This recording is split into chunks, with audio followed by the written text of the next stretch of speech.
Hai semua, hari ini saya akan mengajar cara masak tom yum pork steak.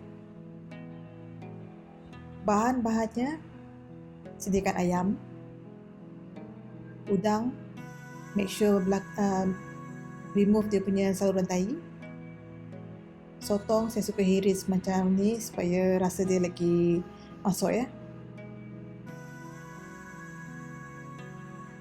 Cauliflowers, carrot, cendawan enoki, serai, bawang merah, bawang putih,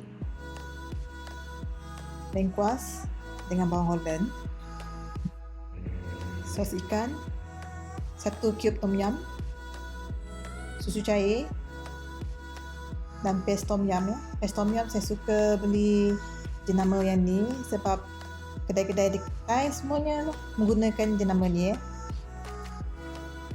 Original daripada Thai. Okay, masukkan bawang putih, bawang merah, serai dengan lengkuas.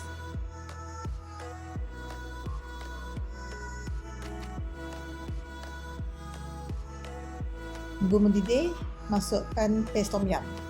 Paste tom yum saya masukkan dalam 2-3 sudu macam tu ya.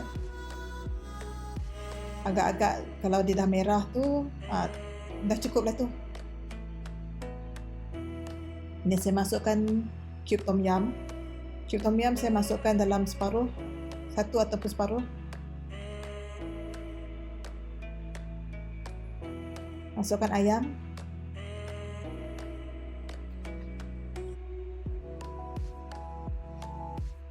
Masukkan carrot. Maggi secukup rasa. Dan sos ikan. Kalau dah pakai sos ikan tak payah garam ya. Masukkan cauliflower dan bawang holland. Bila ayam dah masak, kita masukkan udang dan sotong ataupun any kind of seafood lah, kita kena masukkan last ya supaya dia tak liat. Ini masukkan cendawan enoki. Yang ni kita jangan masak lama sangat takut blending. Ini masukkan susu cair. Kemudian tutup api terus.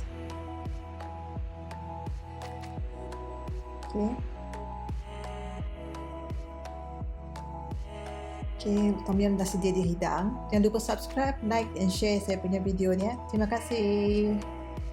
Selamat mencuba.